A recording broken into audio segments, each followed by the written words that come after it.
Good day, everyone. This is Trojan Rose L. Hapasa, and I am going to continue our second topic, which is the elements of quality in finished masonry. So first is material quality. The foundation of good masonry work begins with high-quality materials. Of course, dapat ang imong mga materials is kanang na-achieve quality. Dili siya ingon nga kanang dali lang kaayo maguba, dali lang kaayo masira, dali lang kaayo kanang ma-expire.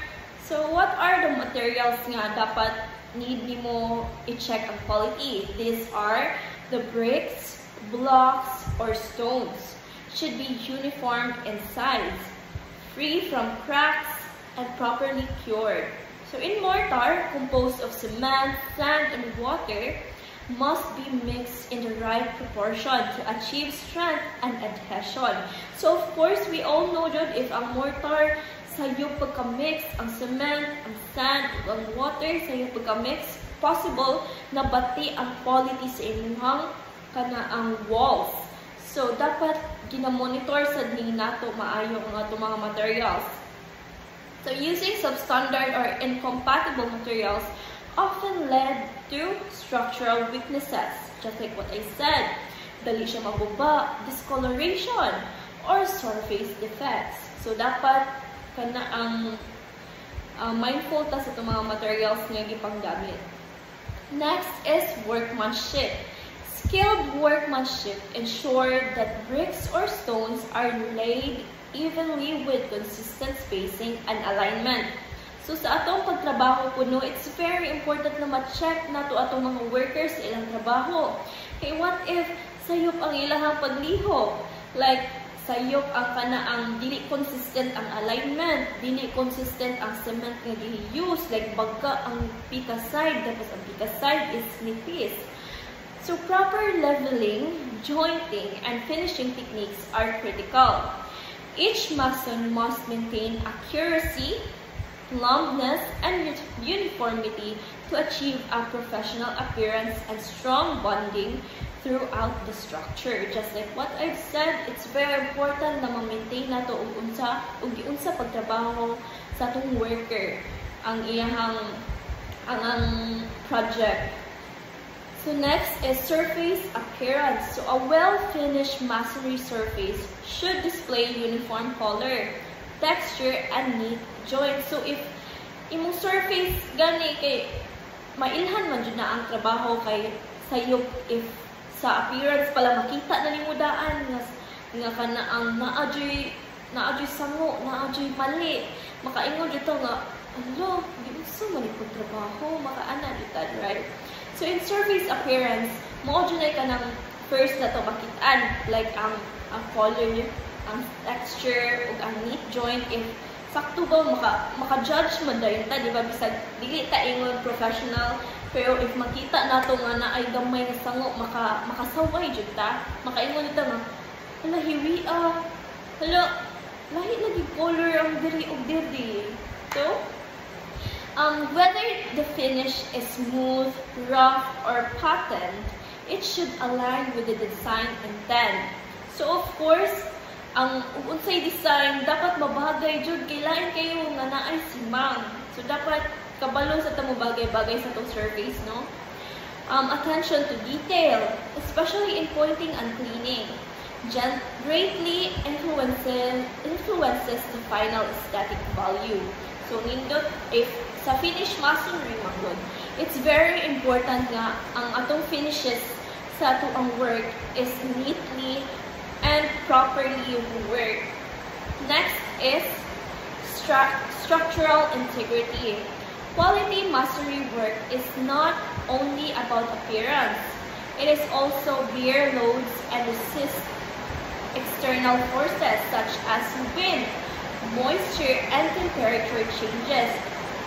So in structural integrity, dapat makuan ni nato siya, ma-ensure nato atong work if kanaang makaya ba sa any weather nga maabot. So ensuring proper bonding patterns like joint thickness and reinforcement placement helps maintain the wall stability and Next is durability and weather resistant. Ano sila related na sila ng duhana? It's about weather. If maka-resist ba o weather ang imong work. So the masonry finish should withstand environment conditions such as rain, heat, and humidity. Proper curing, use of waterproofing materials, and good drainage design contribute to longevity and reduce maintenance costs.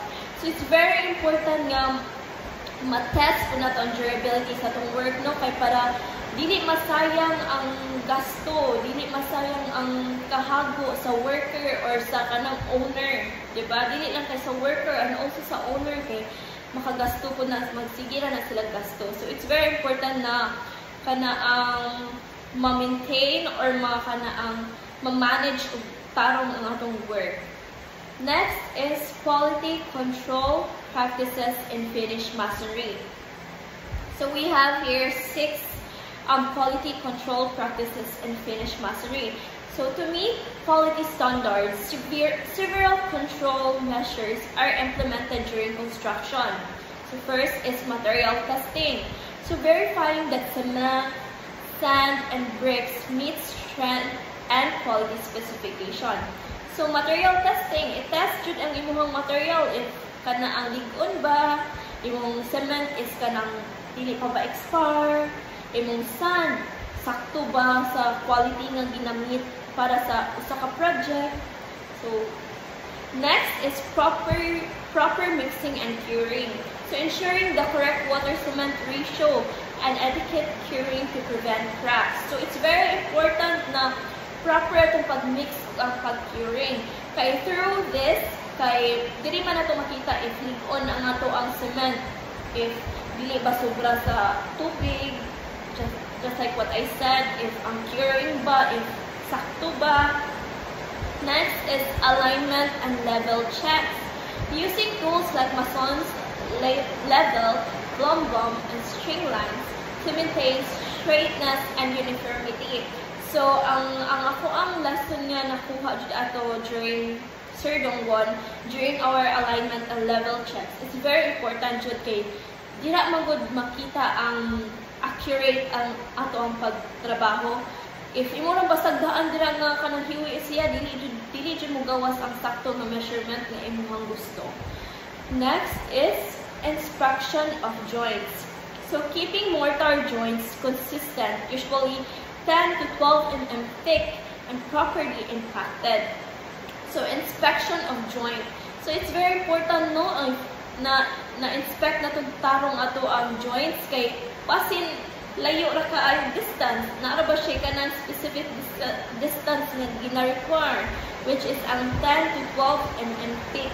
Basin baga kaayo or distance kaayo yung pagka-joint. So, maapektuhan po na ang imong work, ana.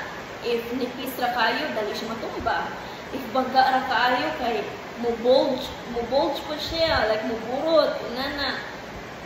Or masayip na ang measurement nga imong gina-ikuha.